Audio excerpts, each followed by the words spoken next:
এটা আমাদের নিউবর্ন রয়েছে একটা। তো why we are very much meticulous in hand washing prior to touching a newborn baby, especially because they are very much novice in terms of immune system development. Okay, so mere commensal bacteria of our hands can act as a potential threat for the babies. Okay, and that can lead to neonatal sepsis if you are not maintaining this hand washing and this sterile environment, so they can have neonatal sepsis. Okay, তাহলে neonatal sepsis এর মধ্যে কি কি terms আছে, মানে কি কি disease আছে? ইউজুয়ালি অ্যাডাল্ট সেপসিস বলতে আমরা কি মিন করি? অ্যাডাল্ট সেপ্টিসিমিয়া ইউজুয়ালি প্রেজেন্ট করে কি high grade fever, chills, rigor, high TLC count, neutrophilic predominance like this. But in case of neonatal sepsis usually উল্টো প্রেজেন্টেশন নিয়ে আসে। কি থাকে? Hypothermia, hypoglycaemia, low TLC count, low ANC count. তাহলে this is very much different from the adult or per se to some extent older children. এই হাতো এই ঘড়ি পুলিশ নেই।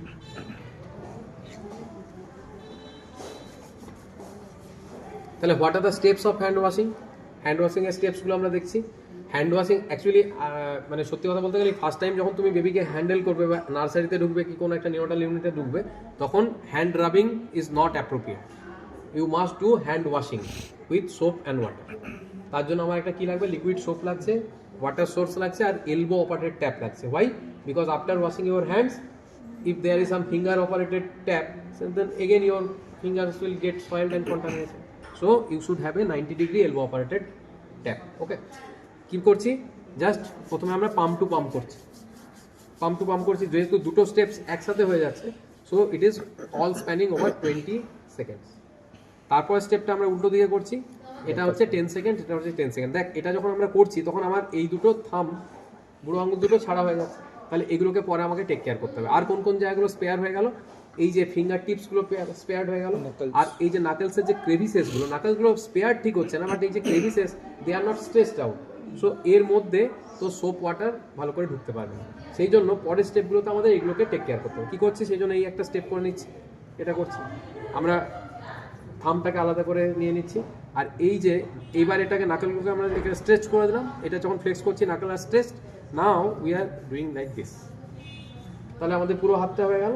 আর লাস্টে up to, previously it was elbow, sometime up to wrist পর্যন্ত করলেও হয়। তাহলে this are the 6 steps of hand washing spanning over 120 seconds. Okay, এবার হ্যান্ড রাবিংও কি সেম স্টেপ ধরেই করবো, বাট হ্যান্ড রাবিং যখন করতে হয় তখন অনলি 20 সেকেন্ডস ধরে করলেই হয়। ইউজুয়ালি একটা বাচ্চাকে দেখার পর আরেকটা বাচ্চাকে যদি আমরা করতে যাই, তাহলে আমাদের কী করতে হবে? হ্যান্ড রাবিং করতে হবে। কখন হ্যান্ড ওয়াশ করবো? যদি আমার হাতগুলো ভিজিবলি সয়েলড হয় with faecal matter or urinary component or blood component or something else. ধর বাচ্চা তোর হাতে বমি করে দিয়েছে বা পেচ্ছাপ করে ফেলেছে, পটি করে দিয়েছে, ব্লাড টানতে গেছিস, ব্লাড লেগে গেছে, তাহলে হচ্ছে তোকে হাত ধুতে হবে। Otherwise hand rubbing will be considered excessive wise is as good as hand washing, but to start with you must do hand wash. Okay, এবার আমরা যেটা বলছিলাম নিওনেটাল সেপসিস, তাই নিওনেটাল সেপসিসের মধ্যে কী কী ডিজিজ মানে এনকম্পাসড হয়? যদি ওপর থেকে ধরো তাহলে প্রথমে হচ্ছে আমার মেনিনজাইটিস। কান যদি ধরো তাহলে হচ্ছে কি ওটাইটিস মিডিয়া রয়েছে। আমি যদি লাংসে চলে আসি তাহলে আমার কি রয়েছে? নিউমোনিয়া রয়েছে। আমি যদি জিআই ট্র্যাক্টে আসি তাহলে ডায়রিয়া হতে পারে। আরেকটু নিচে এলে ইউরিনারি ট্র্যাক্ট রয়েছে, তাহলে ইউটিআই হতে পারে। লং বোনস যদি ধরি তাহলে অস্টিওমাইলাইটিস হতে পারে। যদি আমি এই মানে জয়েন্টসগুলো দেখি তাহলে সেপটিক আর্থ্রাইটিস হতে পারে। আর একটা পুরো বডিতেই যেমন ব্লাড স্ট্রিমে ইনফেকশন অ্যাডাল্টদের হয়, তেমনি বাচ্চাদের হতে পারে, সেটা হচ্ছে septicaemia. R পাস্টিউলস more than 10 in number, that will also be considered as a clinical manifestation of neonatal sepsis. তাহলে এই সব কটা ডিজিজকে এক ছাতার তলায় কি বলা হয়? নিওনাটাল সেপসিস বলে। তাই neonatal sepsis is not equivalent to neonatal septicaemia, means blood stream infection only, but it does encompass meningitis, otitis media, pneumonia, diarrhea, UTI, osteomyelitis, septic arthritis, pustules all over the body along with neonatal septicemia. Okay, হয়ে গেল। এরপর next আমরা জানবো যে কারা more prone to develop neonatal sepsis, which মানে কোন নিউবর্নগুলো, কারা? Premature and low birth weight babies.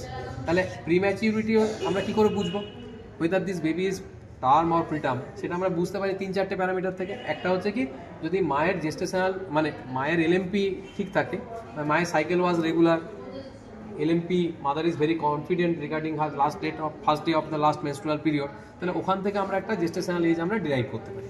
কিন্তু মেনি এ টাইমস আমরা যে সোশিও ইকোনমিক কন্ডিশন থেকে পেশেন্ট ডিল করি অনেক সময়, তারা কিন্তু সেগুলো ঠিকঠাক মনে রাখতে পারে না।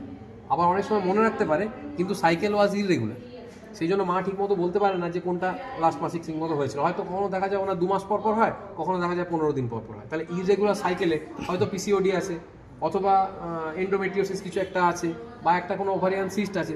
সেই সব ক্ষেত্রেও কিন্তু সাইকেলের যদি সাইক্লিসিটি রেগুলারিটি ঠিক না মেনটেন হয়, তাহলে ওখান থেকেও কিন্তু ইডিডি ক্যালকুলেট করা ইজ ডিফিকাল্ট। আরও একটা সময় আরেকটাভাবে আমরা পারি, যদি ইউএস ইডিডি মানে আল্ট্রাসাউন্ড গাইডেড ইডিডি, কিন্তু সেটা তাহলে আমাকে ডেটিং স্ক্যানটা লাগবে। ডেটিং স্ক্যান মানে এটা একদম আর্লি ট্রাইমেস্টারে যেটা করা হয়েছিল।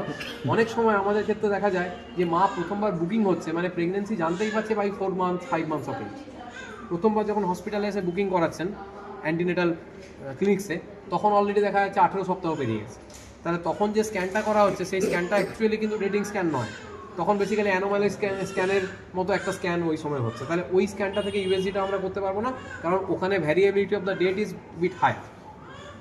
সেই রকম ক্ষেত্রে যদি আমাকে শুধু বাচ্চা দেখে বলতে হয় whether this baby is term or preterm, so we will depend upon some constellation of sign and symptom and ultimately estimate the gestational age of the baby. তাহলে এই যে অনেকগুলো প্যারামিটার আমরা যদি দেখি, তাহলে আমরা ভুল হওয়ার চান্স কম হবে। তুই যদি একটা সিঙ্গেল প্যারামিটার দেখে কাউকে জাজ করতে যাস, তাহলে chance of being wrong is more. তুই ওভার এস্টিমেট করতে পারিস, আন্ডার এস্টিমেট করতে পারিস। কিন্তু যদি অনেকগুলো প্যারামিটার দেখে তুই জাজ করিস কোনো একটা, সে যে কোনো বাচ্চাকে না, যে কোনো পার্সন অবজেক্ট যাকেই তুই অনেকগুলো প্যারামিটারে জাজ করবি, তাহলে তোর judgement will be more appropriate for the person or the object. Okay, similarly এই বাচ্চাটার ক্ষেত্রে যদি এই প্যারামিটারগুলো আমরা ধরি, তাদেরকে আমরা একসাথে বলি NBS বা নিউ ব্যালাড স্কোর। দুরকম প্যারামিটার আমরা দেখি, কিছু ফিজিক্যাল প্যারামিটার ক্যারেক্টারিস্টিক্স দেখি, কিছু নিউরোমাস্কুলার ক্যারেক্টারিস্টিক্স দেখি। তাহলে সেগুলো আমরা এখন আস্তে আস্তে দেখতে শুরু করব। তো two start with we are going to the physical characteristics. দেখো NBS এর ফিজিক্যাল ক্যারেক্টারিস্টিক্সে কিন্তু অনলি হেয়ার নেই, যেটা আছে ল্যানুগো হেয়ার আছে। তাও এটা মানে এমনি আন্ডার গ্রাজুয়েট বা আমরা এমনিও দেখি যে হেয়ার যদি খুব ভালো পিগমেন্টেড হয়, নট ইজিলি প্লাকেবল হয়, তাহলে ইউজুয়ালি সেগুলো হচ্ছে টার্ম বেবির হেয়ার। যদি উলি ফাজি হয়, দেখে মনে হচ্ছে হাত দিলেই যেন উঠে চলে আসবে, সেগুলো হচ্ছে প্রিম্যাচিওর বেবিদের হেয়ার। ওকে, তাহলে এটা হচ্ছে 1 নম্বর। 2 নম্বর হচ্ছে এই যে প্যালপেব্রাল ফিশার। দেখো প্যালপেব্রাল ফিশার এ কিন্তু একটু পুটপুট করে খুলছে, একটু ব্লিঙ্কিং করার চেষ্টা করছে। যদি আমি এটা ঢেকে দিই, সি এর ফোটোফোবিয়া আছে বলে অতটা করতে পারছে না। এই যে আমি ঢেকে দিলে ও কিন্তু এখন চোখ খুলে আসে, হালকা হলেও চোখ কিন্তু খুলে আছে, এটা ব্লিঙ্ক করার চেষ্টা করছে। যদি এটা খুব প্রিম্যাচিওর হতো, তাহলে কি হতো? Eyelids will be tightly fused, ও খুলতেই পারতো না। Why? Due to excessive photophobia. ওই যে বলে না, বেড়াল ছানা কুকুর ছানা চোখ খোলে না, চোখ ফোটে না, কদিন হলে তারপর চোখ ফোটে। কেন? Because of photophobia, that's it. তো এই বাচ্চাদের ক্ষেত্রেও ফোটোফোবিয়া থাকে, কিন্তু যত প্রিম্যাচিওর হবে তত প্যালপেব্রাল ফিশারটাও ছোট হবে, তত টাইটলি ফিউজড লিডস থাকবে, তত বেশি ফোটোফোবিয়া থাকবে, তাই তুই চোখ খোলাতেই পারবি। ঠিক? তাহলে যদি এই প্যালপেব্রাল ফিশারটা ওয়েল ফর্মড হয়, যদি বড় লেংথের হয়, মাঝে মাঝে খুলছে, তুই এই ঢাকা দেওয়ার পর ব্লিঙ্কিং করছে, তার মানে এটা টার্ম বেবি। যদি সেগুলো করছে না বা সেগুলো খুব ছোট, তাহলে সেটা হচ্ছে প্রিম্যাচিওর। নেক্সট আমরা আরও আসি ইয়ার। এই যে ইয়ার যে পিনা আমরা দেখছি, এটা কি দিয়ে তৈরি হয়েছে? আন্ডারলাইং হচ্ছে কার্টিলেজিনাস মেটেরিয়াল আছে, আর তার ওভারলাইং স্কিন আছে। এবার এই যে দেখ, এই যে ঢাকাটা রয়েছে, এটা তো একটা কি, এটা একটা ক্লোথ মেটেরিয়াল। তো এটাকে যদি আমি এরকম মুড়ে দিই, এটাকে যদি এই যে মুড়ে দিই, তো এটা যদি রিকয়েল করেও খুব কি ইনস্ট্যান্টিনিয়াস করবে না স্লো রিকয়েল করবে? কারণ এর মধ্যে কোনো ইলাস্টিক প্রপার্টি সে অর্থে নেই। তাহলে সিমিলারলি যদি বাচ্চার কানটা খুব প্রিম্যাচিওর হয় বাচ্চা, তাহলে তার কানটা শুধুমাত্র স্কিন ফোল্ড দিয়ে তৈরি হয়, পিনাট। সেখানে তখনও পর্যন্ত কার্টিলেজিনিয়াস ডেভেলপমেন্টটা অতটা ভালো হয়নি। তাই সেই বাচ্চাটার ক্ষেত্রে আমরা কি পাবো? যদি এরকম কানটা আমরা কি করি, এরকম মুড়ে দিচ্ছি, ছাড়ছি, এক্ষেত্রে দেখ ইনস্ট্যান্টেনিয়াস রিকয়েল হচ্ছে, মানে আমি এখানে ছাড়ছি, ইমিডিয়েটলি এটা খুলে গেল। ওখানে কি হবে তোরা কল্পনা কর, ইমাজিন কর যে আমার আঙুলগুলো সরে গেছে ওখানে, তাহলে কীভাবে খুলবে? তাও এরকম স্টিল এরকম আস্তে আস্তে খুলছে। সেটা হচ্ছে ভেরি স্লো রিকয়েল বা নট রিকয়েল অ্যাট অল। তাহলে যত প্রিম্যাচিওর হবে, তার যেহেতু ইলাস্টিক মেটেরিয়াল অত নেই, সেই জন্য সেখানে রিকয়েলটা অত ভালো হবে না। আর যত বেশি টার্ম হবে, তত যেহেতু ওর ইলাস্টিক মেটেরিয়ালটা well develop, well form pinna, তাহলে সেখানে ইমিডিয়েট ইনস্ট্যান্টেনিয়াস রিকয়েল হবে। তাই এগুলো ডিফারেন্ট গ্রেড আছে। যদি তুমি NBS দেখো, তাহলে দেখবে ইনস্ট্যান্টেনিয়াস রিকয়েল, তার নিচে হচ্ছে রেডি রিকয়েল, তার চেয়ে হচ্ছে slow recoil, very slow recoil, no recoil. তার নো রিকয়েল মানে একদম 26, 27, 28 সপ্তাহের বাচ্চা। ইনস্ট্যান্টেনিয়াস রিকয়েল মানে 38, 39, 40 সপ্তাহের বাচ্চা। এর মাঝে স্পেকট্রামে একটু প্রিম্যাচিওর, একটু লেট প্রিম্যাচিওর, জাস্ট টার্ম, এগুলো সব পড়ে। ওকে, তাহলে এটা আমরা देखला। नेक्स्ट আমরা যে सर ग्रेडिंग पढ़ना होगा सर क्राइटेरिया ग्रेडिंग बहुत ज़्यादा नहीं लगता है, usually that is for the PG students, but for UG people बोलने से ही हो जाएगा कि this are the things. Next আমরা যেটা দেখব, আমরা ব্রেস্ট নডিউল দেখি। আচ্ছা, ব্রেস্ট নডিউল মাইন্ড ইট, এটা কিন্তু যদিও আমি দেখবো বললাম, বাট অ্যাকচুয়ালি আমি মিন করতে চাইছিলাম যে এক্সামিন করব। এটা কিন্তু ইন্সপেক্টরি ফাইন্ডিংস নয়। ওয়াই? কারণ depending upon the ethnicity and genetic variation, areolar colour different হতে পারে। যদি খুব ফেয়ার কমপ্লেক্সেন্টের বেবি হয় বা ইউরোপিয়ান আমেরিকান এরকম ডিসেন্টের কোনো বেবি হয়, তাদের ক্ষেত্রে অনেক সময় স্কিন কালার আর পিঙ্কিস অ্যারিওলা তুই খুব ভালো ডিস্টিংগুইশই করতে পারবি না যে কোনখানটা অ্যারিওলা আর কোনখানটা স্কিন তৈরি হয়ে গেল। So you will not be able to make a proper assessment through that. That's why এটা হচ্ছে কি প্যালপেটারি ফাইন্ডিংস। তাহলে কোনো একটা যদি সার্কুলার কিছু জিনিস থাকে, তার যদি আমাদেরকে ডায়ামিটার মাপতে হয়, তাহলে আমরা কী করি? দুটো ট্যানজেন্ট ড্র করে দিই, তার মধ্যে যে perpendicular diameter that is the diameter of that circle.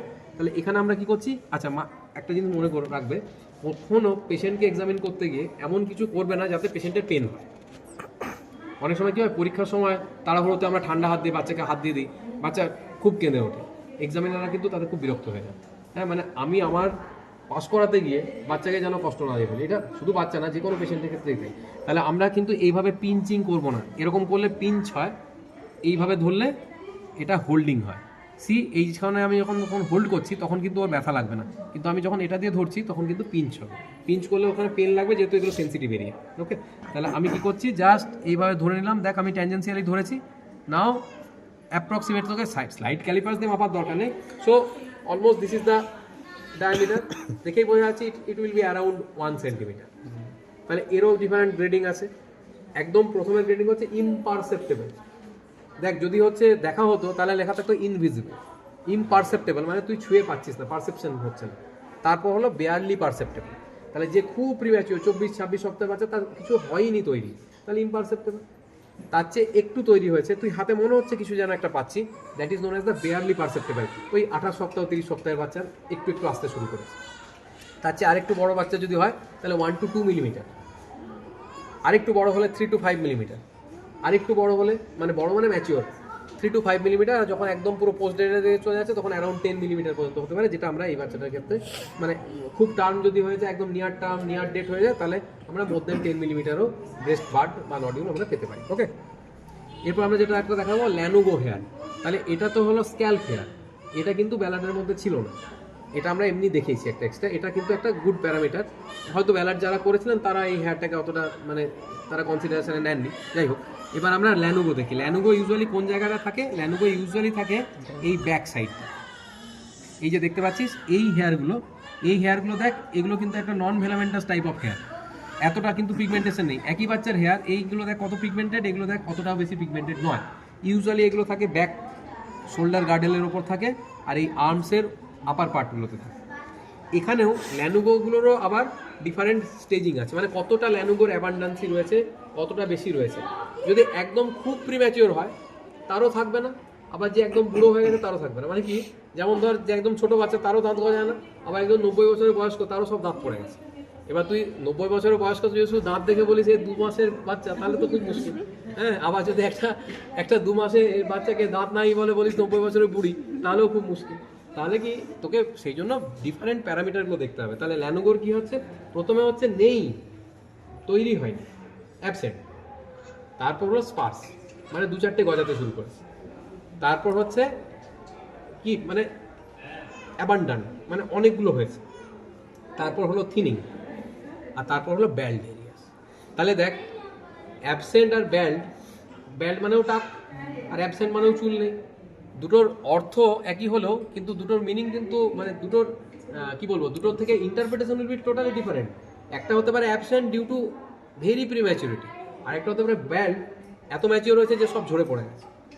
Similarly যেটা স্পার্স আর যেটা থিনিং, যা স্পার্স মানে তার আসছে, গজাচ্ছে, আর যা থিনিং তার ছিল এখন ঝরে পড়ে গিয়ে সে ব্যাল্ডের দিকে যাচ্ছে, আর অ্যাবান্ডান্ট যেহেতু মাঝামাঝি আছে। তাহলে এগুলো হচ্ছে ডিফারেন্ট গ্রেডস। ওকে, এটা জাস্ট বলে রাখাই ধরো যাতে মনে থাকে।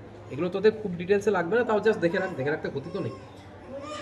আচ্ছা, এটা হলো। নেক্সট আমরা কি যাব, নেক্সট আমরা আরও নিচের দিকে নেমে আসছি, আমরা দেখছি জেনিটালিয়া। তাহলে এখানে মেল চাইল্ড আছে, এটা আমরা মেল চাইল্ড জেনিটালিয়াতে আমরা কি দেখছি, আমরা দেখছি স্ক্রোটাল স্যাক। স্ক্রোটাল স্যাকের কি দেখবো, আমরা দেখবো যে স্ক্রোটাল স্যাকের মধ্যে কোনো কন্টেন্ট আছে কিনা। কন্টেন্ট মানে কি, স্যাক তাহলে তার কন্টেন্ট থাকবে, এর কন্টেন্ট কি, টেস্টিস। টেস্টিস যদি বাইলেটারাল মানে যেহেতু দুটো, তাই হচ্ছে টেস্টিস সিঙ্গুলার, আর টেস্টিস হচ্ছে প্লুরাল।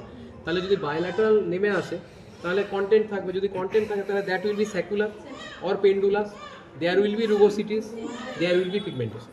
যদি প্রিম্যাচিওর হয় তাহলে কি হবে, তোরা তো পড়েছিস অ্যানাটমি সময়, ওই ডিসেন্ট অফ দ্য টেস্টিস, সেই জেনিটাল রিজ থেকে নামতে নামতে শুরু করে করে করে 7th মান্থে গিয়ে ইউরিনাল ক্যানালে ঢুকছে, ডিপ রিংয়ে, তারপর ট্র্যাভার্স করছে, 8 মান্থে গিয়ে সুপারফিশিয়াল রিংয়ে আসছে, তারপর টার্মের সময় নিচে নেমে আসছে। যত বাচ্চার ওপরে থাকবে তত সেই বাচ্চাটা প্রিম্যাচিওর, যত বাচ্চা ডিসেন্ট হবে তত বাচ্চাটা ম্যাচিওর। এবার ধর যদি টেস্টিস গুলো না নেমে থাকে তাহলে স্ক্রোটাল স্যাকটা কি হবে, খালি থাকবে। তো যদি খালি হয় তাহলে স্যাকুলার হবে না, তাহলে মানে ওটা কি সামনে ছোট্ট হয়ে থাকবে, মনে হবে রুডিমেন্টারি। যদি খুব প্রিম্যাচিওর হয়, যার ধর 24 সপ্তাহে কোনো কারণে হয়ে গেছে, তার দেখবি স্ক্রোটাল স্যাক সেভাবে ডেভেলপমেন্টই হয়নি, একটা রুডিমেন্টারি, একটা ছোট্ট মনে হচ্ছে কিছু একটা বাবেল মতো হয়ে গেছে। যত বড় হবে আস্তে আস্তে তত সেটা এনলার্জ করতে থাকবে, যত স্ক্রোটামের মধ্যে স্ক্রোটামের মধ্যে টেস্টিস নেমে আসবে তত ওটা স্যাকুলার ফর্মেশন হবে, তত বেশি ওটার মধ্যে রুগোসিটি আসবে, তত বেশি ওখানে পিগমেন্টেশন আসবে। ওকে, যদি এটা ফিমেল হতো তাহলে কি হচ্ছে, ফিমেলের ক্ষেত্রে আমাদের জানি যে আমাদের স্ক্রোটাম আর লেবিয়া মেজোরা ওগুলো হচ্ছে হোমোলোগাস অর্গান। তাহলে ফিমেলের ক্ষেত্রে কি হতো, যত ম্যাচিওর হবে লেবিয়া মেজোরা তত ডমিনেন্ট স্ট্রাকচার হবে, যত প্রিম্যাচিওর হবে লেবিয়া মাইনোরাস অ্যান্ড ক্লাইটোরিস তত কি হবে, প্রিডমিনেন্ট স্ট্রাকচার হবে। তাহলে যদি একটা বাচ্চা দেখছো মেজোরাগুলো, মানে জাস্ট এটাকে কনসিডার দিস, এই thumb are labia minoras and this are labia majoras. এবার যত টার্ম হবে you will see this like a slit. তো majora are covering the whole minoras and almost the clitoris also. Clitoris এই জায়গাটায় clitoris ধরে নেয়। তাহলে এটা হলো। এবার যত মাইনোরাগুলো প্রমিনেন্ট থাকবে তত প্রিম্যাচিওর। তাহলে ইউজুয়ালি শুরু হয় কীভাবে, যদি শুরুটা দেখাই তাহলে এই রকমভাবে থাকে, মাইনোরাস আর প্রমিনেন্ট, অনেক সময় ইন্ট্রয়েটাসটা ওপেন হয়ে থাকে প্রিম্যাচিওর বেবিগুলোর ক্ষেত্রে, ক্লাইটোরিসটা এখানে বড় হয়ে থাকে, আর মেজোরাগুলো এপাশে ফ্যানিং হয়ে থাকে, মানে মেজোরাগুলো দেখাই যায় না অতটা। যত ম্যাচুরিটি আসে আস্তে আস্তে মেজোরাগুলো মাইনোরাগুলো ইনভলিউট করে ভেতরের দিকে যেতে থাকে, আর এই মেজোরাগুলো এটাকে কাভার আপ করতে থাকে, এই কাভার করে এই। তাহলে যত টার্ম হবে তত শুধু মাইনোরাগুলো দেখতে পাবি না, মেজোরাই দেখতে পাবি। যত প্রিম্যাচিওর হবে তত মাইনোরা প্রমিনেন্ট হবে, মেজোরাগুলো অত কম থাকবে মানে সাইডে সরে থাকবে। ওকে, তা বোঝা গেছে এটা। লাস্ট আমরা যেটা দেখব ফিজিক্যালের মধ্যে সেটা হচ্ছে প্লান্টার ক্রিজেস। ওকে, দেখো এই পাটা এগুলো, সরি আইডেন্টিফিকেশনের জন্য এটা করেছে, ওই ব্লু কালি দিয়েছে। এই দিকটা দেখ, এই পাটাকে দেখ, একটা জিনিস দেখ, ব্যালাডে একটা আছে যে এই সোল লেংথটা কত। যদি খুব ছোট বাচ্চা হয় তাদের লেংথ ওই মানে 5 সেন্টিমিটারের চেয়েও কম হয়, 50 মিলিমিটারের চেয়ে কম হয়, সেগুলো হচ্ছে মাইনাসের স্কোর পায়। যখন এটা বড় হতে থাকে তারপর আস্তে আস্তে এটাকে আমরা 3 ভাগে ভাগ করতে পারি, অ্যান্টিরিয়র 1/3, মিডল 1/3 আর একদম পস্টেরিয়র 1/3 বা একদম লাস্ট 1/3। এবার দেখ, আমি যদি এইভাবে মুড়ে দিই তাহলে তো পুরোটাতেই ক্রিজ পাবো। অ্যাকচুয়ালি আমি কিন্তু এখানে নিজে কোনো কিছু ফোল্ড করবো না, যতগুলো ফোল্ড আমি নিজে দেখতে পাচ্ছি দ্যাট উইল বি কাউন্টেড। আমি যদি এরকম করে দিই তাহলে তো যে কোনো বাচ্চার ক্ষেত্রে বলবে একদম তুমি একদম পস্টেরিয়র 1/3 পর্যন্ত চলে গেছে, তা নয়। ডিপ ক্রিজ কতগুলো রয়েছে অন ইটস ওন, দেখো অ্যান্টিরিয়র 1/3 ডেফিনেটলি আছে, মিডল 1/3 আছে, টু সাম এক্সটেন্ট পস্টেরিয়র 1/3 কিন্তু ক্রিজ অন ইটস ওন হতে শুরু করেছে, আমি কিন্তু কোনো ফোল্ড করিনি। তার মানে এই বাচ্চাটা কি ম্যাচিওর বাচ্চা। যত বাচ্চা প্রিম্যাচিওর হবে তত ফোল্ডসগুলো শুধুমাত্র অ্যান্টিরিয়রে লিমিটেড থাকবে। যদি আরও প্রিম্যাচিওর হয় পাটাই ছোট হবে, তুই আর ওই অ্যান্টিরিয়র পস্টেরিয়র ভাগ করার গল্পই নেই, তখন তো ক্রিজ কিছুই আসবে না, শুধু লেংথ দেখেই বলতে পারবি যে এটা খুব প্রিম্যাচিওর। বুঝতে পেরেছিস? তাহলে আমাদের এখন ফিজিক্যাল প্যারামিটারগুলো দেখা হয়ে গেল। এরপর আমরা নিউরোমাসকুলার প্যারামিটারগুলোতে যাব। নিউরোমাসকুলার প্যারামিটারগুলো যতগুলো আছে most of them depends upon the tone of the baby except square window. Square window হচ্ছে মোবিলিটি অফ দ্য জয়েন্টসের উপর ডিপেন্ড করে। তার ফিজিওলজিটা কি? তার ফিজিওলজি হচ্ছে there is a substance known as motilin which get transfer from the maternal circulation to the fetal circulation by 37 weeks or beyond, 37-38 weeks or beyond. তাহলে যদি বাচ্চাটা টার্ম হয় তাহলে মায়ের সার্কুলেশন থেকে মোটিলিন পাবে, মোটিলিন যত পাবে জয়েন্ট মোবিলিটি তত বেশি হবে। তাহলে আমরা কিভাবে দেখি স্কোয়ার উইন্ডো করতে গিয়ে আমরা দেখছি, আমাদের আইডিয়া হচ্ছে আমরা চেষ্টা করব এই পাম্পটাকে কতটা আমরা 4 আর্মের ওপর বেন্ড করতে পারছি। তবে মাইন্ডেড একই জিনিস বারবার বলছি, কতক্ষণ পর্যন্ত করবে, যতক্ষণ পর্যন্ত না বাচ্চা কেঁদে উঠছে বা পেন ফিল করছে অথবা তুমি রেজিস্ট্যান্স ফিল করছো না, হুইচ এভার ইজ আর্লিয়ার। মানে ধর আমি করছি, ও কাঁদছে না কিন্তু আমি রেজিস্ট্যান্স ফিল করছি, যেহেতু কাঁদছে না আমি আরও মুড়ি দিলাম, ডোন্ট ডু দ্যাট। আবার এরকম হতে পারে যে আমি রেজিস্ট্যান্স ফিল করছি না কিন্তু বাচ্চা কাঁদতে শুরু করেছে, এই আমি তো রেজিস্ট্যান্স ফিল করছি না বলে আরেকটু দিয়ে দিলাম, ডোন্ট ডু দ্যাট। যদি বাচ্চা কাঁদে তাহলেও ছেড়ে দেবে, যদি তুমি রেজিস্ট্যান্স ফিল করো বাচ্চা না কাঁদে তাহলেও কিন্তু তুমি ছেড়ে দেবে। ওকে, মাইন্ডেড। তাহলে কি করব, আমরা জাহাজটাকে আলতো করে এখানে নিলাম। সি আমি এখন পর্যন্ত কোনো রেজিস্ট্যান্স ফিল করছি না, ও কাঁদছে না, করছি না, এখনও কোনো রেজিস্ট্যান্স। হ্যাঁ, এই যে এবার আমি একটু রেজিস্ট্যান্স ফিল করছি, ও মুখটা একটু বাঁকাচ্ছে, তার মানে কি এবার পেন হয়তো ওর একটু আসছে, আমি আর বেশি চাপ দেবো না। সো সি, এটা তো অলমোস্ট এখানে টাচিং, আর এই অ্যাঙ্গেলটা ধরলে অ্যারাউন্ড এই 15 to 30 ডিগ্রিজের মধ্যে আসে, তার মানে কি এটা একটা ম্যাচিওর বাচ্চা। যদি প্রি ম্যাচিওর হতো হয়তো দেখতিস এরকম করার পরে ও কাঁদতো বা তুই রেজিস্ট্যান্স ফিল করতিস। তাহলে this is nothing to do with the tone of this muscles, this is only the distance mobility, joint mobility. Okay, বাকি যেগুলো আছে সব কিন্তু টোনের ওপর। তাহলে কি প্রথমেই আমরা দেখে নিই, এই বাচ্চাটা যদি ঘুমিয়ে আছে, বাচ্চাটা ইয়েটা দেখো, পশ্চারটা দেখো, বলো কি পশ্চার? ফ্লেক্সড। প্রায় সব এই হাতটা তো আমরা দেখতে পাচ্ছি না কিন্তু দেখো সব ফ্লেক্সড, এটা ফ্লেক্স, এখানে ফ্লেক্স, ঘুমাচ্ছে তাও ফ্লেক্সড। তাহলে কখন এক্সটেন্ডেড হয়? যদি খুব প্রিম্যাচিওর হয় তাহলে এক্সটেন্ডেড হয়, অথবা টার্ম বাচ্চারও এক্সটেন্ডেড হতে পারে যদি ডিপ স্লিপে থাকে তাহলে হতে পারে, যদি লিথার্জিক থাকে due to neonatal meningitis or hypoglycaemia or hypothermia or hypoxia, সবেতেই কিন্তু বাচ্চা এক্সটেন্ডেড থাকতে পারে। তাহলে কিন্তু তাহলে কীভাবে বুঝবি? আন্ডার গ্র্যাজুয়েটের জন্য যেটা বলার, খারাপ বাচ্চা তোদেরকে দেওয়া হবে না, কারণ আমাদেরও তো সাহস নেই যে একটা খারাপ বাচ্চা তোদের হাতে পরীক্ষার জন্য অতক্ষণ ছাড়া হবে। তো ন্যাচারালি তাহলে যদি বাচ্চা ফ্লেক্সড হয়ে আছে এবং মানে ঘুমাচ্ছে তাহলে তো টার্ম বটে, যদি এক্সটেন্ডেড হয়ে আছে তাহলে একটু জাগিয়ে নেওয়ার চেষ্টা করবি, যদি জেগেও দেখিস এক্সটেন্ডেড হয়ে আছে তাহলে সেটা প্রিটার্ম হওয়ার চান্সেস মোর। কিন্তু বারবার বলছি একটা প্যারামিটার দেখে কিছু জাজ করবে না, তোমার তো হোলিস্টিক প্যারামিটার তোমাকে শেখানো হচ্ছে যাতে তুমি ভালো অ্যাসেস করতে পারো। দেখ আমি একটু এরকম যদি উঠিয়ে দিই ওকে, তাহলে দেখ ও যা একটু পা ছোটো করে রেখেছিল আরও টেনে নিবি, আরও বেশি ফ্লেক্স করে দেবে, ঠিক আছে? তাহলে মোটের ওপর যদি বেশি ফ্লেক্সড হয় তাহলে এটা হচ্ছে টার্ম, যত বেশি এক্সটেন্ডেড হবে সেটা হচ্ছে প্রিটার্ম, প্রোভাইডেড ওই কন্ডিশনগুলো নেই, ডিপ স্লিপ নেই, লিথার্জি নেই, হাইপক্সিয়া নেই, হাইপোগ্লাইসিমিয়া, হাইপোথার্মিয়া নেই, ওকে, ইলনেস নেই, হয়ে গেল। নেক্সট আমরা দেখব স্কোয়ার উইন্ডো তো দেখিয়ে দিয়েছি, আর্ম রিকয়েলটা কী করে দেখবো? ওই যে অনেক সময় বাচ্চা ঘুমায় বলে, অ্যাকচুয়ালি এরকম একবার টেনে ছেড়ে দিলেও কিন্তু আর্ম রিকয়েল হয়, কিন্তু অনেক সময় বাচ্চা ঘুমায় বলে একবার টানলে হয়তো দেখা গেল অতটা এলো না, সেই জন্য এটা কী করবি, জাস্ট 1 2 3 একদম ভাঁজ করে দিলে দেখ অ্যাঙ্গেল একদম 90 ডিগ্রি অ্যাকিউট অ্যাঙ্গেল চলে গেল। যত বেশি মুড়ে যাবে তত বেশি টাফ, যত কম মুড়বে তত বেশি প্রিম্যাচিওর। তাহলে এরও গ্রেড আছে একদম acute angle around 90 degree, 90 to 120, 150, 180। তাই যত বেশি এক্সটেন্ডের অবটিউজ অ্যাঙ্গেল হবে তত সেটা প্রিটার্ম, যত অ্যাকিউট অ্যাঙ্গেল হবে তত সেটা হবে টার্ম। ওকে, নেক্সট হচ্ছে আমরা দেখবো স্কার্ফ সাইন। এটাও একটা যেটা টোনের ওপর ডিপেন্ড করে। স্কার্ফ মানে আমরা জানি একটা এপাশে আর্ম থাকছে, আরেকটা আর্ম গলার ওপর এদিকে চলে যাচ্ছে। তাহলে স্কার্ফের গলাটাকে যদি এমব্রেস করতে হয় আমাকে, তাহলে গলাটাকে মানে মিড লাইনে এটাকে ফিক্স করতে হবে। তাহলে একটা বাচ্চাকে আমি যদি স্কার্ফ সাইন দেখতে গিয়ে এটা ফিক্স না করি, ও তো ওরকম ঘুরে যাবে, আমি তো কখনোই মিড লাইন ক্রস করতে পারবো না। সো স্কার্ফ সাইন দেখতে গেলে ফার্স্টেই তোর যেটা প্রি রিকুইজিট সেটা হচ্ছে you have to keep the head in mid line and square the shoulder girdle. Squaring মানে কি, শোল্ডার গার্ডেলটাকে আমি বিছানার সাথে সাঁটিয়ে রাখবো যাতে শোল্ডার গার্ডেলটা উঠে না যেতে পারে। তাহলে এটা করে এর স্টেশনগুলো আগে বলে দিয়ে, স্টেশন হচ্ছে অ্যাক্সিলা, নিপল লাইন, মিড লাইন, কন্ট্রালার মানে অপোজিট সাইডের নিপল লাইন, অপোজিট সাইডের অ্যাক্সিলা। কি করতে চাইছি, জাস্ট মাথাটাকে আলতো করে মিড লাইনে রেখে এটাকে স্কোয়ার করে দিয়ে আমি এটাকে দেখছি কতদূর ঠেলতে পারছি।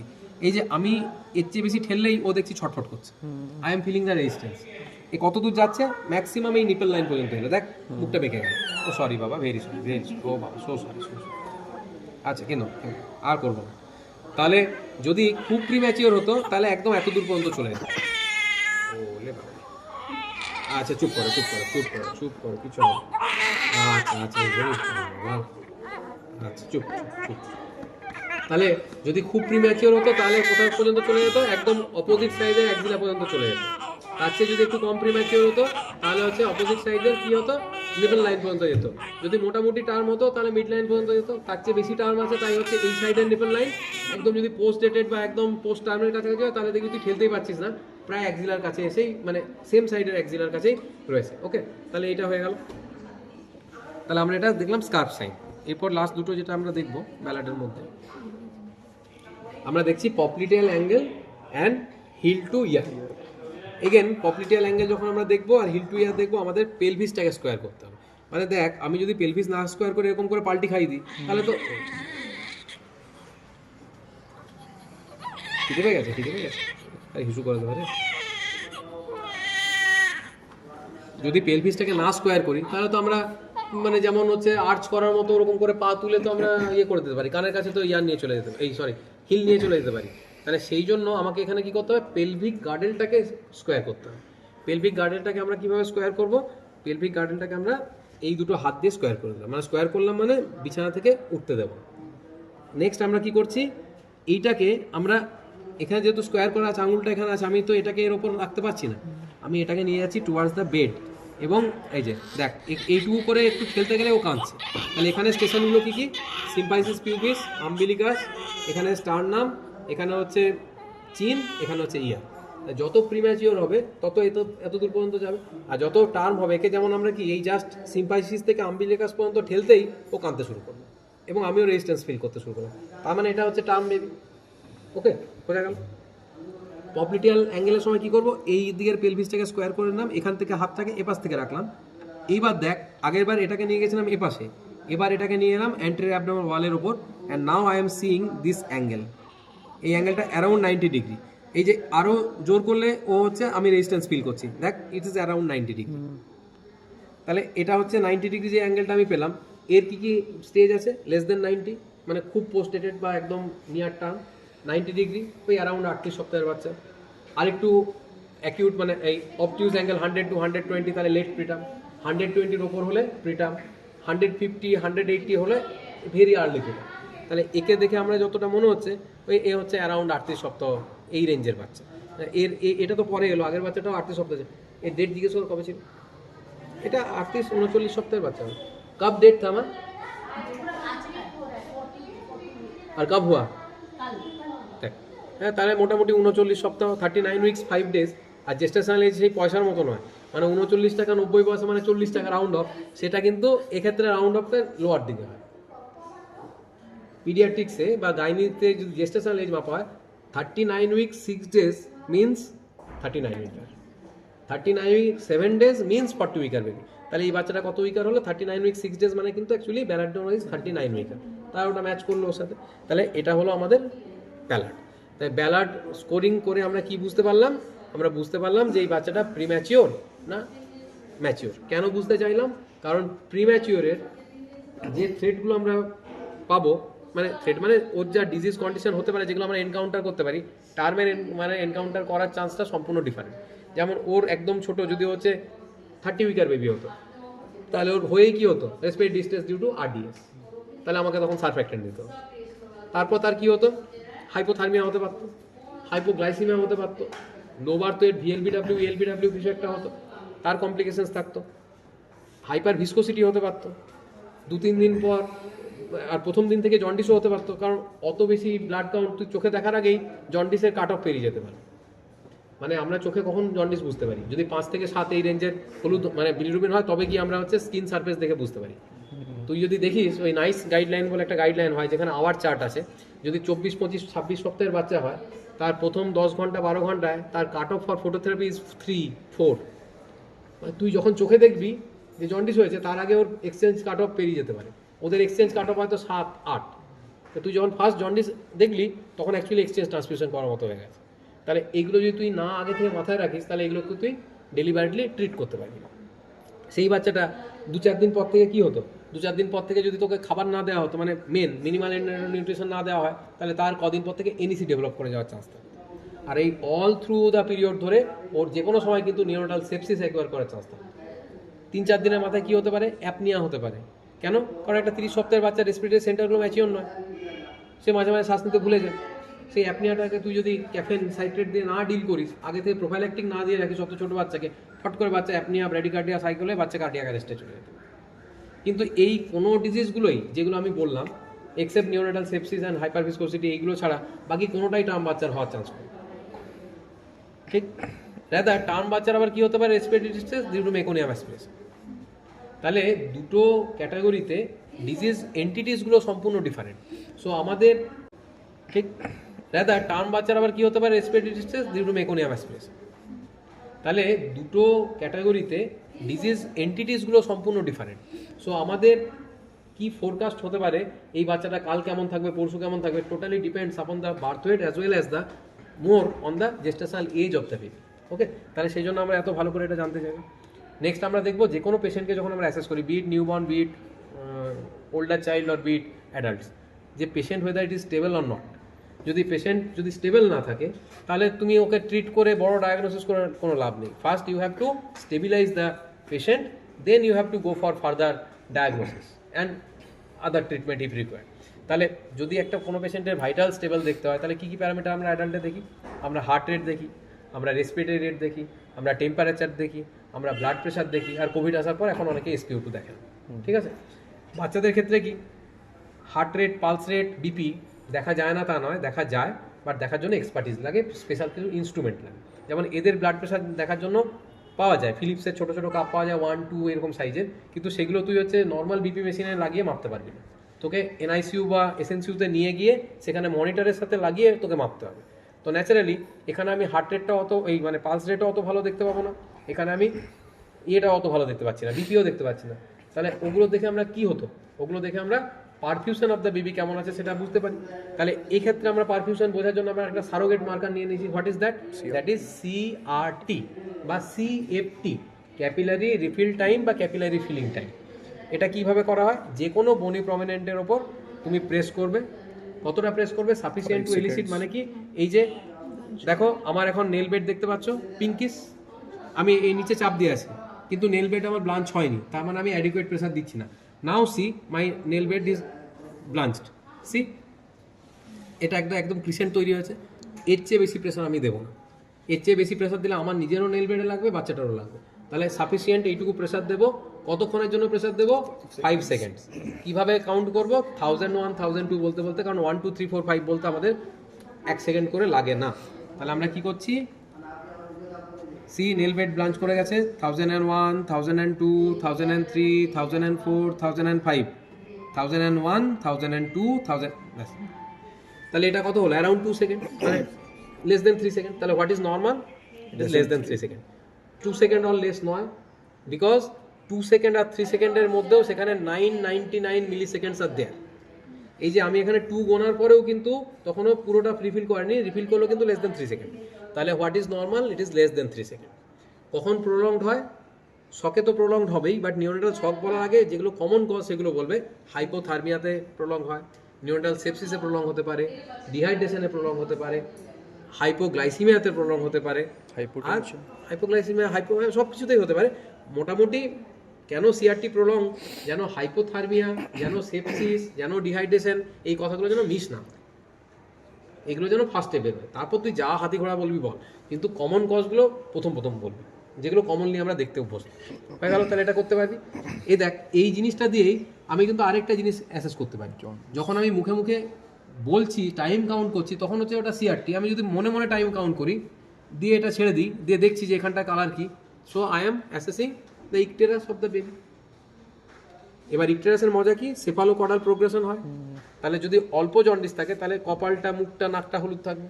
তার চেয়ে যদি বেশি হয় তাহলে কি হবে? চেস্ট হলুদ হবে। আরও যদি বেশি হলুদ হয় তাহলে অ্যাবডোমেন, এই এরিয়াগুলো হলুদ হবে। তার চেয়ে বেশি হলে থাই আর আর্ম, যেহেতু মোটামুটি একই টাইপের অর্গান, তাহলে এই জায়গা দুটো হলুদ হবে। তার চেয়েও বেশি যদি জন্ডিস হয় তাহলে কি হবে? Four arm and the legs. তার চেয়েও বেশি হলে পামেনসো। প্রেমারসুলু যেটা আছে মোটামুটি একটা ওই 5, অ্যারাউন্ড 12, অ্যারাউন্ড 15, অ্যারাউন্ড 18, পামেনসোল হলে অ্যারাউন্ড 20। তাহলে সেটা তোমরা বলতে পারবে। হয়ে গেল তাহলে জন্ডিস দেখা। আমি ভাইটালসের মধ্যে জন্ডিসে ঢুকে গেলাম, যেহেতু এটা একইভাবে দেখে বলে। আমরা ভাইটালস দেখছিলাম, ভাইটালসের মধ্যে আমরা CRT দেখেছি। নেক্সট আমরা কি দেখবো? রেসপিরেটরি রেট দেখবো।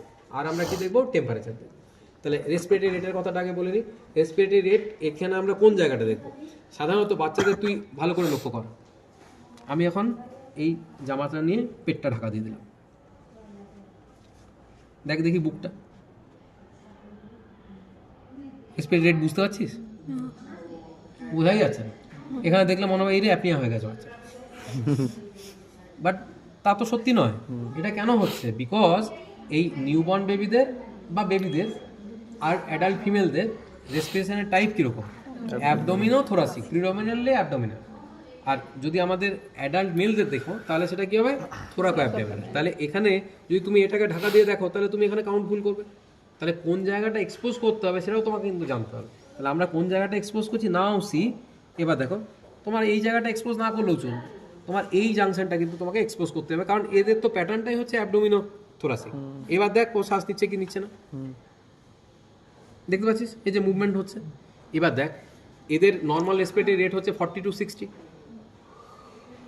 তুই যদি আচ্ছা এদের যখন দেখতে হবে তখন কিন্তু 15 সেকেন্ড, 10 সেকেন্ড, 30 সেকেন্ড দেখে ওই গুণ করলে হবে না, মাল্টিপ্লাই করলে হবে না, all through the 1 minute cycle ধরে দেখতে হবে। কেন? না হলে কি এদের পিরিয়ডিসিটি হয়, যেমন তোদের পড়াশোনার পিরিয়ডিসিটি। ধর এই যে এখন পরীক্ষা 17 ঘন্টা, 16 ঘন্টা, 18 ঘন্টা, 20 ঘন্টা টানছিস, আর তারপর যেই পরীক্ষা হয়ে যাবে সেটা 0 ঘন্টা পারলে মাইনাসে নেমে গেলে ভালো হয়।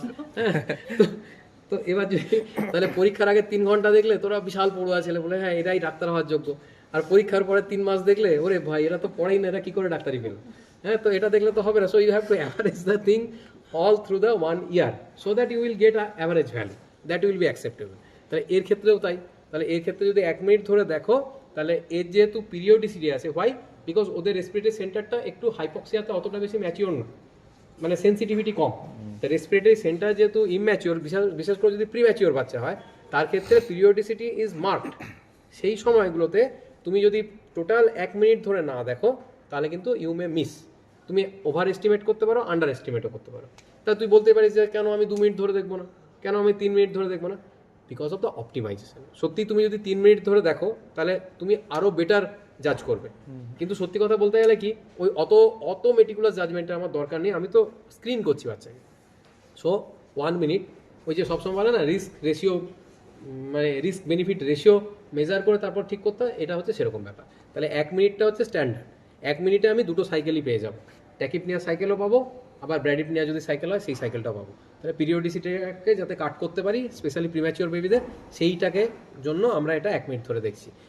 আরেকটা জিনিস যেটা মনে রাখতে হবে, যেহেতু এর রেট হচ্ছে 40 থেকে 60টা কমপক্ষে, যে বাচ্চা হাঁপাবে তার 70-80ও হতে পারে। তাহলে আমি যদি একবার এই দিকে তাকাচ্ছি, একবার ঘড়ির দিকে তাকাচ্ছি, তাহলে ঘড়ির দিকে যখন 2 সেকেন্ড দেখবো তখন এখানে 2-3টে আমার মিস হয়ে যেতে পারে। সেই জন্য কী করতে হবে, আমাকে এই ভিজুয়াল ফিল্ডের মধ্যেই ঘড়িটাকে রাখতে হবে উইথ সেকেন্ড হ্যান্ড। এমন একটা ঘড়ি নিতে হবে যা সেকেন্ডের কাঁটাটা আছে, অথবা এমন ঘড়ি নিতে হবে ডিজিটাল ক্লক যেখানে হচ্ছে ওই সেকেন্ডের নাম্বারটা উঠছে, অথবা এমন ঘড়ি নিতে হবে যেটা এভরি 30 সেকেন্ড ছাড়া ছাড়া বা একটা ইন্টারভাল ছাড়া ছাড়া বিপ দেয়, তুই বুঝতে পারবি ওই বিপ থেকে 1 মিনিট হলো। ঠিক সেটা হলে আমার একই ভিজুয়াল ফিল্ডে না থাকলেও চলবে। ওকে, তাহলে এটা দিয়ে আমরা 1 মিনিট ধরে মেপে নিলাম। এটা রেসপিরেটরি রেট দেখে না। লাস্ট আছে আমরা দেখবো টেম্পারেচার। টেম্পারেচার যখন দেখতে হয় আমরা কীভাবে টেম্পারেচার দেখতে পারি? দুভাবে টেম্পারেচার দেখতে পারি। একটা অবজেক্টিভ ওয়েতে দেখতে পারি, এই শরীর খারাপ লাগলে বস। একটা আমরা অবজেক্টিভ ওয়েতে দেখতে পারি, একটা আমরা সাবজেক্টিভ ওয়েতে দেখতে পারি। অবজেক্টিভ ওয়েতে দেখার সুবিধাটা কি? আমি যা মাপবো তুইও তাই মাপবি, বা তুই যা মাপবি ও তাই মাপবে। তাহলে অবজেক্টিভ ওয়েতে মাপতে গেলে আমাকে একটা ইনস্ট্রুমেন্ট লাগবে। সেই ইনস্ট্রুমেন্টটা হতে পারে আমার একটা থার্মোমিটার, হতে পারে আমার একটা এই যে প্রোব, এটা একটা sensor probe of this machine, এইটা দিয়েও আমরা মাপতে পারি। এই যে দেখ এখন সি এখানে টেম্পারেচার শো করছে কত? 36.7। এটা কার টেম্পারেচার? এটা হচ্ছে এই জায়গাটা টেম্পারেচার। আমি কত সেট রেখেছি? 36.8, ও কত রেখেছে? 36.7। সেই জন্য হিটার খুব বেশি আউটপুট দিচ্ছে না, অনলি 20-30% আউটপুটে এই জায়গাটা মেনটেন হচ্ছে। কোনো অ্যালার্ম নেই, একটা সুদিং লাইট জ্বলছে।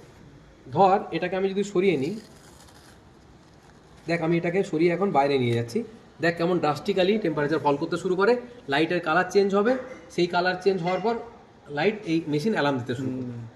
সি আমি সরাচ্ছি, এটা টেম্পারেচার আউটপুট বেড়ে গেল, দেখ ডিফারেন্স যেই 1 হলো কালার চেঞ্জ হয়ে গেল। এবার আমি যখন যদি না দেখি অ্যালার্ম দিতে শুরু করি। তাহলে 2 রকম অ্যালার্ম পেলাম, একটা ভিজুয়াল অ্যালার্ম পেলাম, একটা অডিটারি অ্যালার্ম পেলাম। কেন ভিজুয়াল অ্যালার্ম? বিকজ এই যে টিক টিক আওয়াজটা হচ্ছে, এই আওয়াজটা আমার কানের জন্য অসুবিধা না হতে পারে, কিন্তু এটা একটা নিউবর্ন বেবির জন্য it's very much painful for the baby. Many a times very extreme premature babies, 800 grammar, 700 grammar, or a baby with having some condition like your perinatal asphyxia, ওই সাউন্ড থেকে বাচ্চার কিন্তু অসুবিধা হতে পারে. Many a time they may have some seizure precipitate করে যেতে পারে কিন্তু ওই সাউন্ড থেকে. একটা 700-800 গ্রামের বাচ্চা, এই সাউন্ডটা কিন্তু খুব নয়, শুনে দেখ. তাও তো এই মেশিনটা নতুন মেশিন বলে এই সাউন্ডটা অনেকটা ড্যাম্পেন্ড সাউন্ড. পুরোনো দিনের মেশিনে তোর কান ঝালাফালা করে দেবে, টি টি টি করে আওয়াজ হবে, শুনতে পাচ্ছিস এই সাউন্ডটা? এবার আমি আবার এটাকে নিয়ে আসছি, দেখ আমি এটাকে কাছে নিয়ে চলে গেলাম, টেম্পারেচার বাড়তে শুরু করেছে, টেম্পারেচার যেই বেড়ে এটার কাছাকাছি চলে আসবে, এই সাউন্ডটা বন্ধ হবে, কালারটা চেঞ্জ হবে, এই আউটপুট কমতে থাকবে. সি ভালো করে এই জিনিসটা দেখো, তাহলে ওয়ার্মারটাও পড়া হয়ে যাবে. দেখো এখন difference is 2.8 degree around, that's why 100% output is there. Now যত তাড়াতাড়ি এটা কাছে চলে যাবে এই আউটপুটটা কমতে শুরু করবে.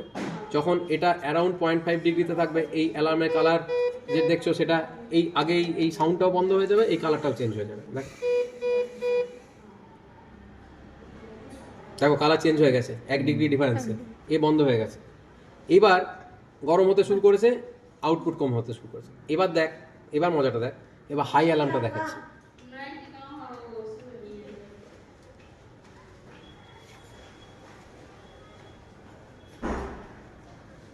যে এটাকে ক্রস করে 1 ডিগ্রি ক্রস করে যাবে, আবার এটা কালার চেঞ্জ হবে, আবার এটা অ্যালার্ম দিতে শুরু করবে.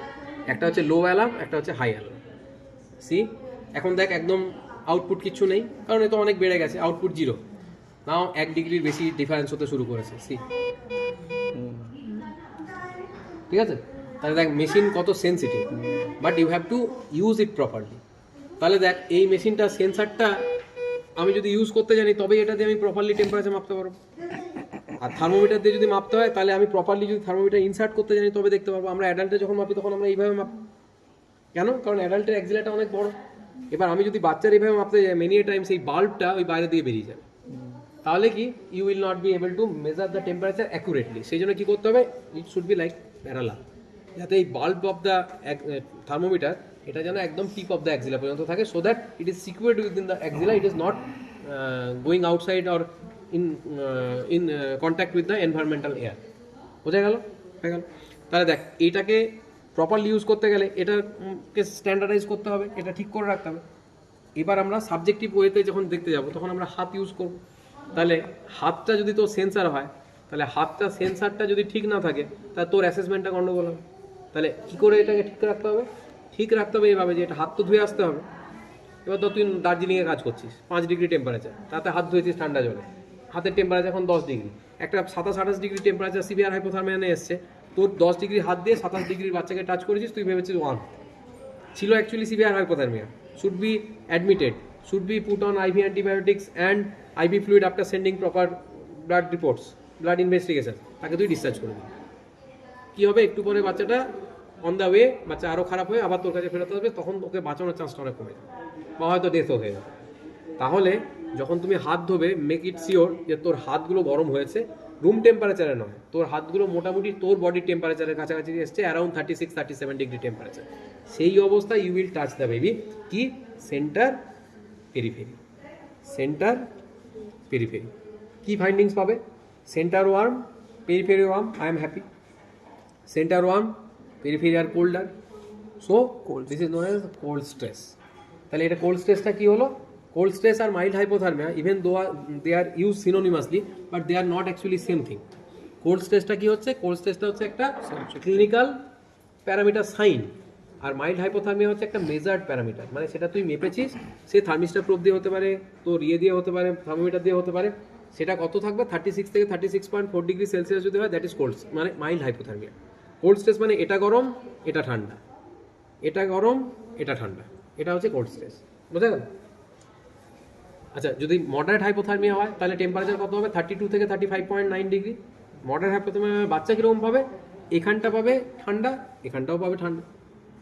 যদি আরও সিভিয়ার হাইপোথার্মিয়া হয় তাহলে টেম্পারেচার কত পাবে? মাপলে লেস দেন 32 ডিগ্রি সেলসিয়াস. এখানে কি পাবে? বরফের মতো ঠান্ডা, খুব ঠান্ডা, খুব ঠান্ডা. তাহলে এটা হচ্ছে সিভিয়ার হাইপোথার্মিয়া.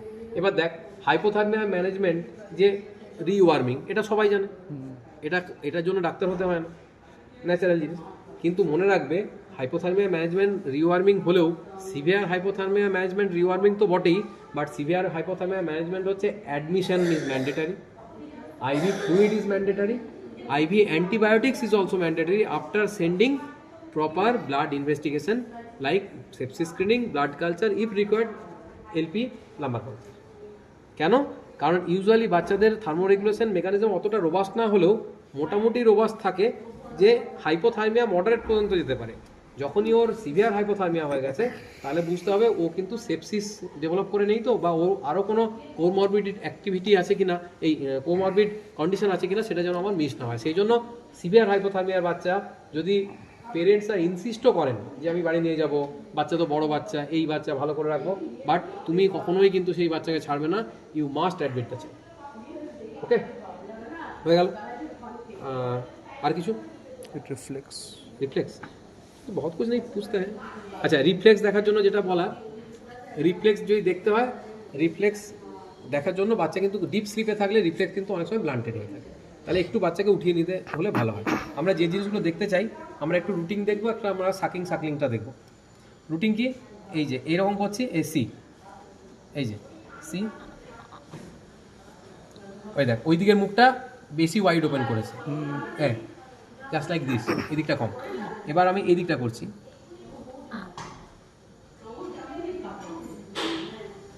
এই দিকটা করলে ও মাথাটা এইদিকে ঘোরানোর চেষ্টা করবে, আর এই দিকের মুখটাকে বড় করে তুলবে, তাহলে এটা হচ্ছে রুটিং রিফ্লেক্স। অনেক সময় মায়েরা দেখবি বলে খিদে পেলে বাচ্চা এমনি এমনি না না বলে, আমরা রাখো আমার, ও বাবা এই খিদে, আচ্ছা সরি, ও আচ্ছা বসো, মা বলে যে রাখো, যখনই আমি ভাবি খিদে পেয়েছে তখনই আমি খাওয়াতে যাই, ও এমনি এমনি করে না করে। অ্যাকচুয়ালি না করছে না, বাইলেটারাল রুটিং হচ্ছে, মানে এই দিকের কাঁথাটা একবার টাচ হচ্ছে, এদিকে খুঁজছে পাচ্ছে না, আবার এই দিকে কাঁথাটা টাচ হচ্ছে, এদিকে খুঁজছে, ও তো নিপল খুঁজছে, তাহলে বেসিক্যালি এমনি এমনি করছে, মানে অ্যাকচুয়ালি এমনি এমনি বলছে যে খাবো বলছে, ঠিক আছে? ওরে বাবাই, ও তাহলে এটা হলো রুটিন। নেক্সট হচ্ছে আমাদের সাকিং না suckling. Sir what is the difference between sucking and suckling? বলো, কোনটা সাকিং কোনটা সাকলিং? SUCKING আর একটা SUCKLING। What is the difference? Sucking মানে হচ্ছে বাংলাতে হচ্ছে চোষা, যেটা করতে শুধু দুটো লিপস লাগে, আর সাকলিং মানে হচ্ছে টানা, যেটা করতে কী কী লাগে? লিপস মানে ঠোঁট, তালু মানে প্যালেট, চোয়াল মানে জজ, গামস মানে মাড়ি, আর জিভ মানে টাং। তাহলে 5টা অর্গান ব্যবহার করে সাকল করা যায়, আর দুটো মানে একটা অর্গান ব্যবহার করে শুধু দুটো ঠোঁট ব্যবহার করে সাক করা যায়। তাহলে ওই যে নিপল কনফিউশন হয় বাচ্চাদের, যদি তুই বোতলের দুধ খাইয়ে দিস বাচ্চাকে, বোতলের নিপলটা তো এরকম লম্বা, ওখানে বড় বড় ফুটো আছে, তুই ধরে দিলে বোতল, ও শুধু দুটো ঠোঁট দিয়ে ধরে আছে, টুকটুক টুকটুক করে দুধ পড়ছে। কিন্তু মায়ের ব্রেস্ট যদি ওরকমভাবে খেতে যায় কিছুই পাবে না। তাহলে মায়ের ব্রেস্ট কী করতে হবে? সাকলিং করতে হবে, যে কারণে ল্যাচিং প্রপার না হলে, অ্যাটাচমেন্ট প্রপার না হলে বাচ্চা সাকলিং করতে পারে না, ঠিক আছে? তাহলে সাকলিং আর সাকিংয়ের মধ্যে পার্থক্য বুঝতে পারলে, তাহলে আমরা কি চাই? বাচ্চা সাকেল করুক, নট সাক করুক। বাচ্চা যদি সাক করে তাহলে সাকলিং করতে পারবে না, অলস হয়ে যাবে, সেই জন্য নিপল কনফিউশন হবে। সেই জন্য কখনো বোতলে হচ্ছে যেন বাচ্চা দুধ নেয়। হয়তো এরকম মাও বলবে যে ডাক্তারবাবু আমার প্রচুর দুধ হয়, বাচ্চা খেতে পারে না, আমি গেলে বোতলে খাই দিই, তাহলেও কিন্তু সেটা ডেঞ্জারাস। ওই যে কদিন বাচ্চা বোতলে যেই খাবে, সেই বাচ্চা আস্তে আস্তে সাকলিংটা ভুলে যাবে, মায়ের দুধ কিন্তু আস্তে আস্তে কমে যাবে, ঠিক আছে? তাহলে মায়ের ব্রেস্টে মিল্ক আসার সবচেয়ে ইম্পর্টেন্ট ফ্যাক্টর কি? Suckling, proper suckling of the baby. তাতে মা খাক না খাক যাই করুক, বাচ্চা যদি ভালো টানে দুধ আসবে, কিন্তু মা যতই খাক আর যতই ভালো থাক, বাচ্চা যদি না দুধ টানে তাহলে কিন্তু কখনোই মায়ের দুধ আসবে না, ঠিক আছে? তাহলে এটা হয়ে গেল, রুটিন হয়ে গেল। এবার নেক্সট একটা যে মোরোজ রিফ্লেক্সটা দেখে নাও। মোরোজ রিফ্লেক্স কিছু না, অ্যারাউন্ড 45 to 60 ডিগ্রি অ্যাঙ্গেল আমরা করলাম, এই অ্যাঙ্গেল করে আমরা বাচ্চাটাকে সাডেন ফল অ্যালাউ করলাম। যেই ফল অ্যালাউ করলাম কি হলো? হাতগুলো বাইরে দিয়ে খুলে গেল, মানে abduction of the forearm, extension of abduction of the arm, extension of the forearm, fanning of the fingers, then এটা ক্লোজ, এটা ফ্লেকশন, এটা অ্যাডাকশন, তার সাথে কেঁদে ওঠা বা হিসু হাগু করে ফেলা। তো এটা হচ্ছে মোরোজ রিফ্লেক্সের টোটাল কম্পোনেন্ট। কী করছি? জাস্ট এইভাবে ধরছি আলতো করে, এখানে ধরে আছি এরকম, এই ছেড়ে দিলাম, এই দেখবি চোখটা ফট করে খুলে গেল। সবটা পুরোটা হলো না, বারবার করলে রিফ্লেক্স পুরো হয় না, মাঝে মাঝে পুরোটা হতে পারে। তাহলে এটা হয়ে গেল। যদি এক সাইডে হচ্ছে এক সাইডে না হচ্ছে তাহলে কি নার্ভ প্লেক্সাস ইনজুরি ধরবে, ব্র্যাকিয়াস প্লেক্সাস ইনজুরি, হয়তো ডিফিকাল্ট ডেলিভারি ছিল, ব্রিজ ডেলিভারি ছিল, বার করতে গিয়ে এদিকে চোট লেগেছে, ওই দিকটা তাহলে হচ্ছে না। এটিএনআর এসটিএনআর বলে দুটো জিনিস হয়, একটু মনে রাখার সুবিধা বলেছি, রিপ্লেস বলেছি আগে। एसटीएनआर आप ले लीजिए, थोड़ा पीला है वो मम्मी का तकलीफ हो रहा है। ठीक है ठीक है ठीक है, सो जाइए माँ, थोड़ा 5 मिनट बैठ, मत जाओ आप अकेला मत जाओ, हम देख आएंगे। हाँ दूध पिला दो। अच्छा 8 हाँ ना आप नहीं आप पिला दो, थोड़ा वेट करो। एसटीएनआर और एटीएनआर, एसटीएनआर एंड एटीएनआर। एसटीएनआर মানে হচ্ছে সিমেট্রিক টোনিক নেক রিফ্লেক্স, আর একটা এটিএনআর মানে হচ্ছে অ্যাসিমেট্রিক টোনিক নেক রিফ্লেক্স। দুটো দু রকম জিনিস। এবার দেখ এগুলো এতটা যদি এইভাবে মনে রাখিস তাহলে কিন্তু পুরো ঘেটে যাবে, সেই জন্য আমি সহজে বলছি মনে রাখার জন্য। আচ্ছা ওই তুই দেখেছিস বেড়াল কুকুরকে বা ওই ভেড়িয়া সিনেমা তো দেখেছিস, নেকড়ে দেখেছিস তো নেকড়ে সিনেমা, ভেড়িয়া সিনেমা না দেখ বাবা, নেকড়ে তো সিনেমা দেখেছিস, উল্ফের সিনেমা দেখিস নি? আরে উল্ফ যখন ডাকে মানে ফুল মুনে কীরকম করে ডাকে, এরকম করে। আচ্ছা একজন যে কেউ ট্রাই কর, মাথাটা নিচু করে উ করার চেষ্টা কর দেখি, মাথাটা নিচু করে উ কর, হবেই না। তাহলে তোকে উ যদি করতে হয় তাহলে হচ্ছে এরকম করে এক্সটেন্ডেড করতে হবে নেকটা। এবার নেকটা যেই এক্সটেন্ডেড করে দিলি হাতগুলো আর ফ্লেক্স থাকবে না, হাতগুলো হয়ে যাবে এক্সটেন্ডেড। তাহলে when the neck of the baby is extended, so upper limbs will get extended and lower limb will be flexed. দেখ তুই একটা কল্পনা করে দেখ, একটা কুকুর বা বেড়াল যখন একটা চিৎকার করে তখন কিভাবে করে, পা দুটো ভাঁজ থাকে, হাত দুটো এরকম সোজা থাকে, উ করে যাচ্ছে।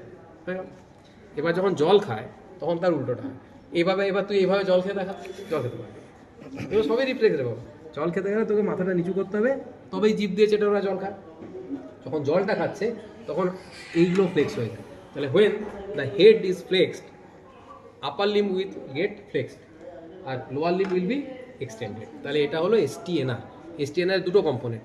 যখন এসটিএনআর এর এক্সটেন্সার কম্পোনেন্ট কোনটা, তাহলে neck extended, upper limb extended, lower limb flexed, this is known as the STNR extensor component.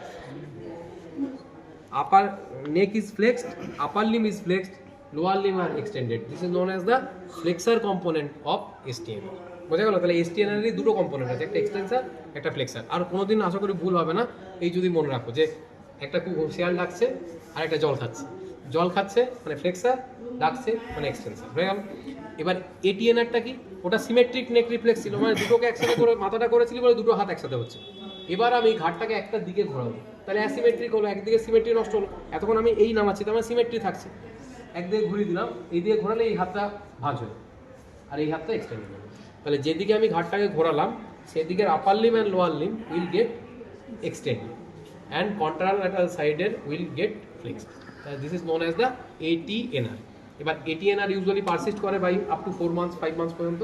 সেই জন্য 5 মাসের আগে বাচ্চা রোল ওভার করতে পারে। আজকে সবাই গিয়ে প্রথমে বিছানায় চিত হয়ে শুবি, যে হাতটা এরকম লম্বা করবি, বাঁ হাতটা দিয়ে ওই দিয়ে পাল্টি মারার চেষ্টা করবি, হ্যাঁ বাঁ হাতটা লম্বা করে পাল্টি খাবি, মানে রোল ওভার করবি। লেফট ল্যাটারাল পজিশন অ্যাজিউম করার চেষ্টা করবে এই হাতটাকে পাল্টি করে, মানে এই এক্সটেন্ড করে। কেউ পারবি না, সম্ভবই না। তাহলে এটা করতে গেলে কি করতে হবে, হাত ভেঙে যাবে না, হাত ভাঙলেও পারবি না, তুই উঠতেই পারবি না হাতের উপর। তাহলে এটা করতে গেলে তোকে হাতটাকে আইদার বডির পাশে নিয়ে আসতে হবে অথবা এই কাছে নিয়ে আসতে হবে, তবেই তুই পাল্টি খেতে পারবি। অনেক সময় মায়েরা বলে ডাক্তারবাবু আমার বাচ্চা 2 মাসে ঘুরতে শুরু করে গেছে, আর ডাক্তারবাবু ও তো 1.5 মাস হয়নি জানা, এখনই পাল্টি খেয়ে যায়। তুই জিজ্ঞেস করবি পার্টিকুলারলি কোনো একটা সাইডে পাল্টি খায়, যদি বলে হ্যাঁ তাহলে মনে রাখবি যে ওইখানে কোনো ব্র্যাকিয়াল প্লেক্সাস ইনজুরি আছে না নেই সেটা দেখে নেবে। যদি ব্র্যাকিয়াল প্লেক্সাস ইনজুরি থাকে তাহলে কি হয়, পুলিশম্যান টিপ হ্যান্ড, হাতেই পাল্টি খেতে কোনো অসুবিধা নেই। পাল্টিটা খেতে পারছে না কেন, হাতটা লম্বা হয়ে যাচ্ছে বলেই তো পাল্টিটা খেতে পারছে না। আমার পুলিশম্যান টিপ হ্যান্ড হয়ে আছে, এখানটা আমার আর্ট পলসি হয়ে বসে আছে, ঘাড় ঘুরিয়ে দিয়েছে, একটু এপাশে কাঁথা দেওয়া আছে, বাচ্চা টুক করে পাল্টি খেয়ে মা খুব আনন্দে আছে, বাবা আমার বাচ্চা বিশাল অ্যাডভান্স, 1 মাসে পাল্টি খাচ্ছে। আরে বেসিক্যালি অ্যাডভান্স নয়, ওর এখানে একটা ব্র্যাকিয়াল প্লেক্সাসটা গন্ডগোল হয়ে বসে আছে, ঠিক আছে? তাহলে দেখ একটা কত ছোট ক্লিনিক্যাল ক্লু, কিন্তু মানে তার ইমেন্স ইমপ্লিকেশন। হ্যাঁ, তাহলে একটা রিফ্লেক্সের গেলে আরেকটা পরের রিফ্লেক্স আসতে পারে, বা একটা রিফ্লেক্স গেলে পরের আরেকটা স্কিল বাচ্চা ডেভেলপ করতে পারে। টাং থ্রাস্ট বলে একটা রিফ্লেক্স হয়, প্রথম 6 মাস তো শুধু দুধ খায়, যেই 6 মাসের পর উইনিং স্টার্ট হয় তখন কি হয়, সলিড তুই দিচ্ছিস। যখন আমরা দেখবি জল খাই, আমরা কি জিভের ওপর দিয়ে জল খাই, কনসিয়াসলি জল খেয়ে দেখবি, যখন লিকুইড খাই কীভাবে আমরা খাই, দুটো পাশ দিয়ে জলটা ফ্লো করে। আরে জিভের ওপর আর তালুর মধ্যে জলটা খাবি কোথায় রে ভাই? হ্যাঁ, তো যাবে হচ্ছে কি এই জায়গাটা দিয়ে যাবে। সিমিলারলি বাচ্চা যখন, you don't understand Bengali, whenever you are taking some liquid it is going through the ये जो alveolar तुम्हारा जो गाम है, ये गाम के बगल से जा रहा है, not going over the your tongue। বাচ্চাকে তাহলে প্রথম 6 মাস বাচ্চা ওরকম শুধু দুধ খাচ্ছে, তার মানে ওই দুপাশের পথ দিয়ে যাচ্ছে। এবার 6 মাসের পর হঠাৎ তার মা এসে কমপ্লেন করে ডাক্তার কিছুই খায় না, শুধু মুখ দিয়ে বের করে। বের কেন করছে? যখনই তুই সলিড খাবার দিচ্ছিস সেগুলো তো পাশ দিয়ে যেতে পারছে না, সেগুলো টাং আর প্যালেটের মধ্যে গ্রাইন্ড হতে হতে যাচ্ছে। মানে আগে চিবিয়ে দেখবি যখন আমরা সলিড খাই কি করি, আগে দাঁত দিয়ে চিবিয়ে নিয়ে পুরো জিনিসটাকে ভেতরে আনি, তারপর আমরা ডিগ্লুট করি। তাহলে এই যে চেবানোর ব্যাপারটা ওদের ক্ষেত্রে অতটা নেই, ওদেরকে সেমি সলিডই দেওয়া হয়েছে।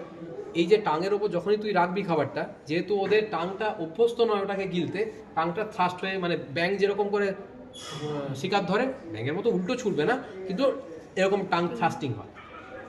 সেই জন্য প্রথম খাওয়াতে খুব অসুবিধা হয়। বলে বাচ্চা খুব দুষ্টু, যা খায় তাই বমি করে দেয়। অ্যাকচুয়ালি বমি করে না, ওই টাং থ্রাস্ট রিফ্লেক্সটা যেতে 15-20 দিন সময় লাগে।